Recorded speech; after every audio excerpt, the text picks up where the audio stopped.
Assalamu alaikum wa rahmatullahi wa barakatuh. How are you, my dear student of class 8, 9 and 10? Alhamdulillah, I am fine and I hope that you are also fine by the grace of our Almighty Allah. Dear student, welcome to our online class. Today I will discuss with you an important topics from your English grammar and composition books.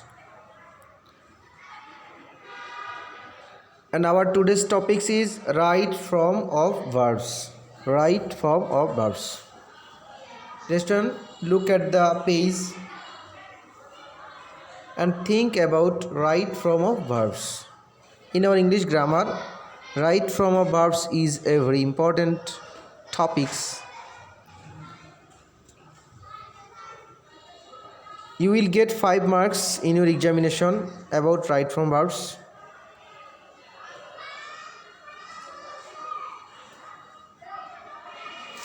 So dear student, start our today's topics.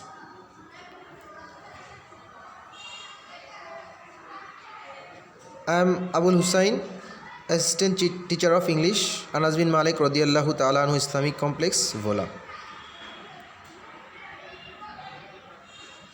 Dear student, আমাদের right form ভার্বসে আমাদেরকে ভার্বের সঠিক form বসাতে হয়। ভার্বের সঠিক ফর্মটি নির্বাচন করে এখানে লিখতে হয়। তো ভার্বের আমরা সাধারণত জানি যে 3টা ফর্ম আছে: present form, past form, past participle form. Past participle ফর্মকে আমরা ভার্বের তৃতীয় রূপ বলে থাকি, আবার পারফেক্ট রূপও বলে থাকি। প্রেজেন্ট ফর্ম থেকে আমাদের আরেকটা রূপ আছে, সেটা হচ্ছে ভার্বের সাথে এস বা ইএস। ভার্বের প্রেজেন্ট ফর্মের সাথে প্রেজেন্ট টেন্সে ভার্বের সাথে এস বা ইএস হয়, এটাও ভার্বের একটা রূপ। আবার আমরা জানি যে ভার্বের সাথে কখনো কখনো আইএনজি হয়, বিশেষ করে কন্টিনিউয়াস টেন্সে ভার্বের সাথে আইএনজি হয়। এছাড়াও আরও কিছু কিছু ক্ষেত্রে ভার্বের সাথে আইএনজি হয়। তো ভার্বের সাথে যখন আইএনজি হয় তো সেটা সাধারণত ভার্বের প্রেজেন্ট ফর্মের সাথে আইএনজি হয়, আমরা সেটাও খেয়াল রাখবো। তাহলে এখন আমরা মোটামুটি বুঝলাম যে ভার্বের 5টা ফর্ম সম্পর্কে আমাদের খেয়াল রাখবো। একটা হচ্ছে ভার্বের প্রেজেন্ট ফর্ম, আরেকটা হচ্ছে ভার্বের সাথে এস বা ইএস ফর্ম, আরেকটা হচ্ছে ভার্বের প্রেজেন্ট ফর্মের সাথে আইএনজি। এরপরে আমাদের ভার্বের পাস্ট ফর্ম, ভার্বের past participle form. So dear student, তাহলে আমরা শুরু করি আমাদের প্রথম থেকে। দেখো, প্রেজেন্ট ইনডেফিনিট টেন্স।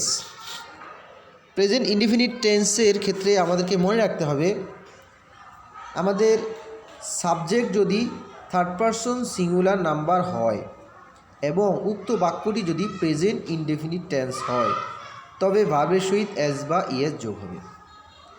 ডিয়ার, এখানে দেখো এক্সাম্পলের ভিতরে লেখা আছে the boy go to school regularly.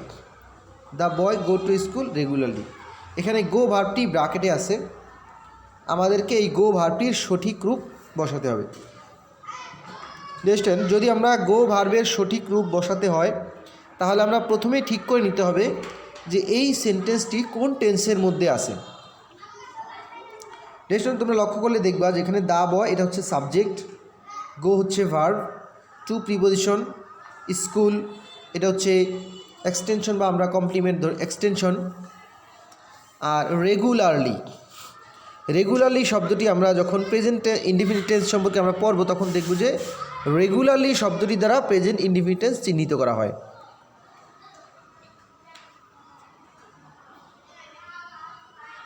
কোনো সেন্টেন্সে সময়ের উল্লেখ থাকে না, দেখা গেছে যে regularly, daily, occasionally, normally, usually, generally এই শব্দগুলো উল্লেখ থাকলে আমরা বুঝবো যে এগুলো প্রেজেন্ট ইনডেফিনিট টেন্স।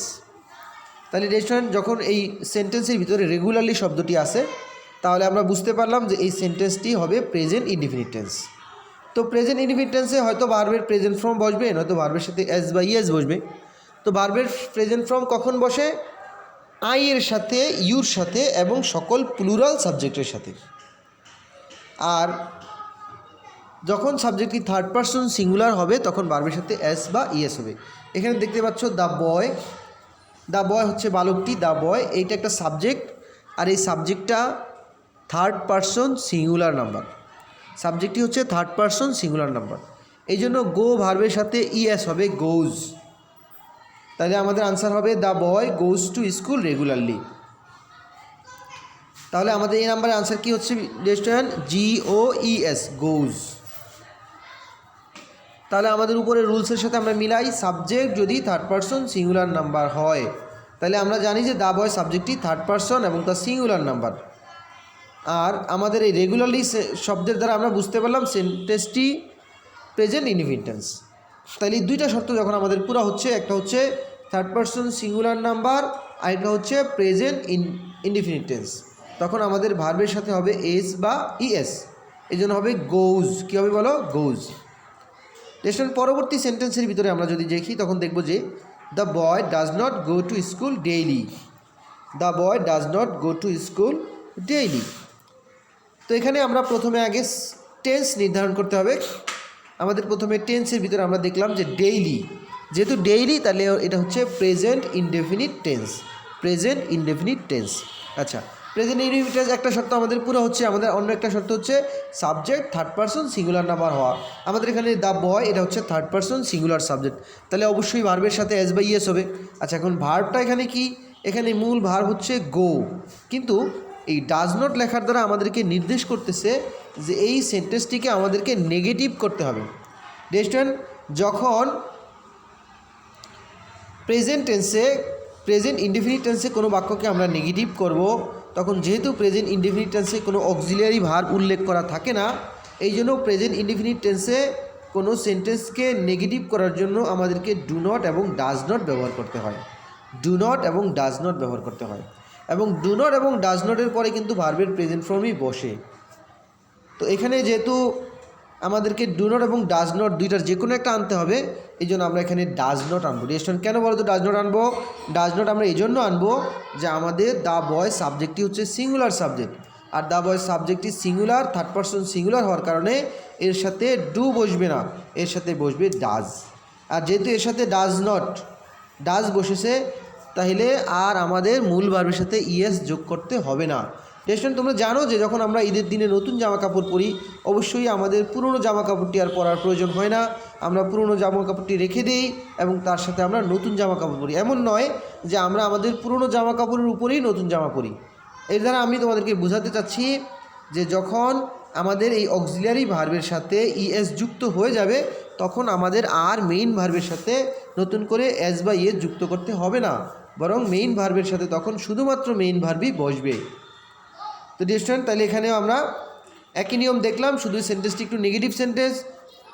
স্টুডেন্ট, এবার তৃতীয় সেন্টেন্সটি তোমরা খেয়াল করো। The boy generally go to college at 8 AM। The boy generally go to college at 8 AM। Student, এখানে দেখতে পাচ্ছ জেনারেলি একটা শব্দ দেওয়া আছে, আর জেনারেলি শব্দটি রেগুলারলি এবং ডেইলির মতোই একটা শব্দ, যেই শব্দ দ্বারা আমরা বুঝতে পারি যে এই সেন্টেন্সটি প্রেজেন্ট ইনডেফিনিট টেন্স। শব্দটি যেখানেই থাকুক এর দ্বারা টেন্সের কোনো পরিবর্তন হবে না, এর দ্বারা আমরা বুঝে নিব যে এটা প্রেজেন্ট ইনডেফিনিট টেন্স। এটা আমাদের সাবজেক্ট ভার্ব অবজেক্টের কোনো অংশ না, এই জন্য এটা আমরা যে কোনো জায়গায় বসাতে পারি। স্টুডেন্ট, তো আমাদের এখানে মূল সাবজেক্টটা হচ্ছে the boy.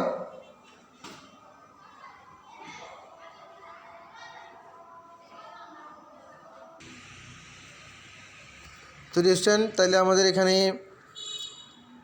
Tense present indefinite tense, subject third person singular number,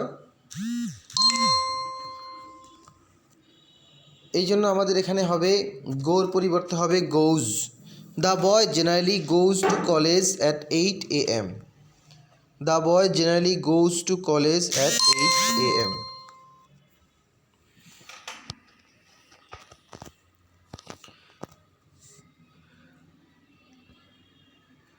তো স্টুডেন্ট দেখো, এখানে এর পরবর্তী রুলসটি দেখো তোমরা।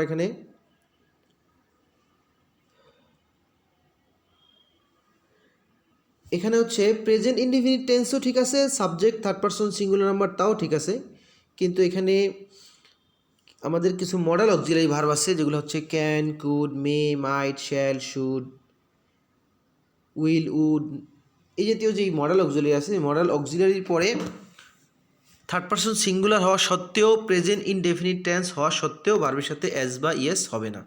নেক্সট, তাহলে এর আগের রুলসে আমরা শিখলাম যে কোথায় কোথায় ভার্বের সাথে এস বা ইয়েস হবে। আর এখন আমরা দেখতেছি যে কোথায় কোথায় ভার্বের সাথে এস বা ইয়েস হবে না। রেস্টুরেন্ট এই রুলসটি তোমরা নিজেরা ভালোভাবে পড়ে এখানে সেন্টেন্স অনুযায়ী ভার্বগুলি বসাবে, এটা তোমাদের বাড়ির কাজ। কোনো কিছু বুঝতে অসুবিধা হলে আমাকে ফোন দিবে ইনশাআল্লাহ। আর পরবর্তী রুলস নিয়ে পরবর্তী ক্লাসে হাজির হবো ইনশাআল্লাহ। আমাদের এই ধারাবাহিক ক্লাসে তোমরা অংশগ্রহণ করবে। তো রেস্টুরেন্ট আজকের মতো এই পর্যন্তই। আসসালামু আলাইকুম ওয়া রাহমাতুল্লাহি ওয়া বারাকাতুহু।